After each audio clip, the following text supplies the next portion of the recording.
পূর্বের যে অর্থনীতি বিকাশ হচ্ছে বিশ্বের পূর্ব অঞ্চল বলতে মিডল ইস্ট থেকে ইস্ট পর্যন্ত, এই বিকশিত অর্থনীতি এখন পশ্চিমা রাজনীতিবিদদের নীতি কৌশলের কাছে ঋণী হয়ে গেছে।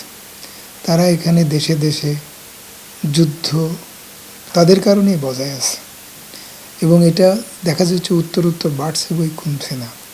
এখানে শান্তি আসা বা শান্তি প্রতিষ্ঠিত হওয়ার যতটা না উদ্যোগ আছে, তার থেকে বেশি উদ্যোগ হচ্ছে এটা আরও বিস্তৃত হওয়া। এখানে যুদ্ধ বাঁধলে অস্ত্র বিক্রি হয়, অস্ত্রের বাজার সমৃদ্ধ হয়, সম্প্রসারণ হয়, তাতে পশ্চিমারা লাভবান হয়।